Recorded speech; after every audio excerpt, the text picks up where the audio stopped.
আসসালামু আলাইকুম। আরব দেশ হয়েও জর্ডান কেন ইসরায়েলের পাশে? এই প্রশ্নটি উঠেছে এবং এটি স্বাভাবিক।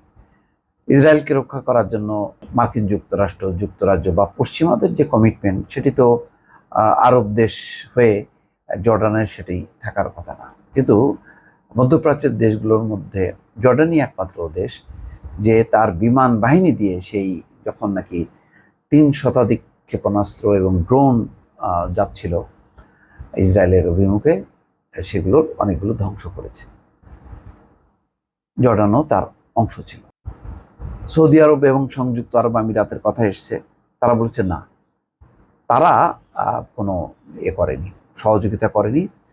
৭২ ঘন্টা আগে তারা জানিয়েছিল, সেই তথ্যটা তারা যুক্তরাষ্ট্রকে জানিয়েছে। এইটুক পর্যন্ত তাদের আছে, কিন্তু অন্য বাকি কোনো তারা বাধা দেওয়া বা যুক্তরাষ্ট্রের পক্ষে কাজ করা একেবারে সরাসরি, সেটা যেমনটা জর্ডানের বিরুদ্ধে অভিযোগ উঠেছে, তেমনি আর কোনো দেশের বিরুদ্ধে অভিযোগ ওঠেনি। এই কারণে জর্ডানের একেবারে পুরো আরব জনগোষ্ঠীর মধ্যে ব্যাপকভাবে সমালোচনা হচ্ছে। এমনকি জর্ডানের বাচ্চার পোশাকটাকে ইসরায়েলি সেনাবাহিনীর পোশাক দিয়ে ছড়ানো হচ্ছে এবং ব্যঙ্গ বিদ্রুপ করা হচ্ছে। খবরে বলা হচ্ছে যে সিরিয়ার দামেস্কে ইরানি কনসুলেটে ইসরায়েলি হামলায় চরম খেপেছিল তেহরান, তার প্রেক্ষিতেই তারা হামলা চালায়। আচ্ছা, ইরানের ক্ষেপণাস্ত্রগুলো কাবু করতে পারেনি ইসরায়েলকে, যে পরিমাণ ক্ষেপণাস্ত্র গেছে সে করতে পারেনি, কেননা তেল আবিবের প্রতিরক্ষায় ঢাল হয়ে পাশে ছিল তার মিত্র দেশগুলো। যুক্তরাষ্ট্র ও যুক্তরাজ্যের পাশাপাশি কিছু আরব দেশগুলো রেখেছে সক্রিয় ভূমিকা। সৌদি আরবের পাশাপাশি ইরানের সেই ড্রোন হামলাকে নস্যাৎ করার জন্য দেহরক্ষীর মতো পাশে ছিল প্রতিবেশী জর্ডান। সৌদি আরবকে শুধু তথ্য তারা জানিয়েছিল এইটুক ছাড়া বাকি কিন্তু কি সহযোগিতা করেছে এটা কিন্তু পরিষ্কার না। আরব দেশ হয়েও ইসরায়েলের সহযোগী শক্তি হিসেবে জর্ডানের এমন অবস্থান ছিল রীতিমতো অবাক করার মতো। আল জাজিরা এবং জেরুজালেম পোস্ট এগুলো নিয়ে বিশ্লেষণ করেছে। মধ্যপ্রাচ্যের মতো অশান্ত অঞ্চলে জর্ডান অপেক্ষাকৃত দুর্বল একটা দেশ কেন করেছে? যে জর্ডান হচ্ছে তার সীমান্ত আছে ইসরায়েলের সঙ্গে, অর্থনৈতিকভাবেও ক্ষতিগ্রস্ত।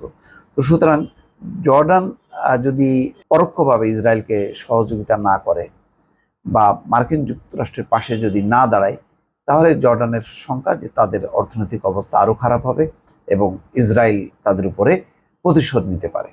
ইসরায়েলের সঙ্গে যে কোনো বৈরী সম্পর্ক অর্থনৈতিকভাবে দেশটিকে আরও ক্ষতিগ্রস্ত করতে পারে। আবার যুক্তরাষ্ট্রের সঙ্গেও মিত্রতার সম্পর্ক জর্ডানের।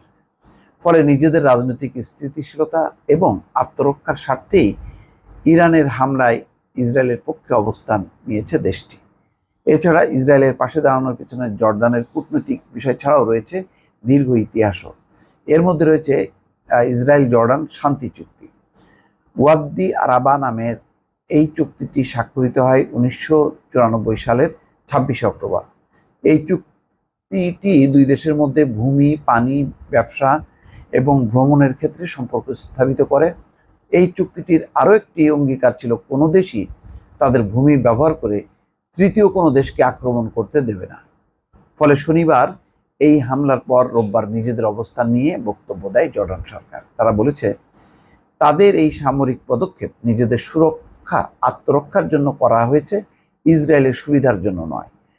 সেই বিবৃতিতে আরও বলা হয়, গতরাতে আমাদের আকাশ সীমায় প্রবেশ করা ড্রোন এবং ক্ষেপণাস্ত্রগুলো আমাদের নাগরিকদের এবং আবাসিক ও জনবহুল এলাকার নিরাপত্তাকে বিপন্ন না করেই প্রতিরোধমূলকভাবে মোকাবেলা করা হয়েছে। জর্ডান বলতে চাচ্ছে যে এইগুলো তো তাদের দেশের মধ্যেও পড়তে পারত, তো সেই কারণে তারা এটা প্রতিরোধ করেছে।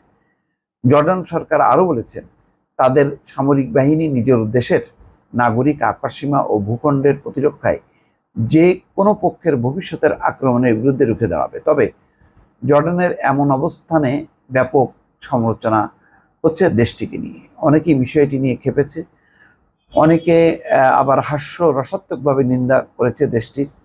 সামাজিক যোগাযোগ মাধ্যম ব্যবহারকারী কেউ কেউ ইসরায়েলি সামরিক ইউনিফর্ম পরা জর্ডানের শাসক রাজা দ্বিতীয় আবদুল্লাহর ছবিও প্রকাশ করেছে। দর্শক, এই হচ্ছে জর্ডানকে অনেকদিন পর্যন্ত এই বিতর্কের মধ্যেই থাকতে হবে, এটি মনে করার যথেষ্ট কারণ আছে। দর্শক ভালো থাকবেন, আল্লাহ হাফেজ।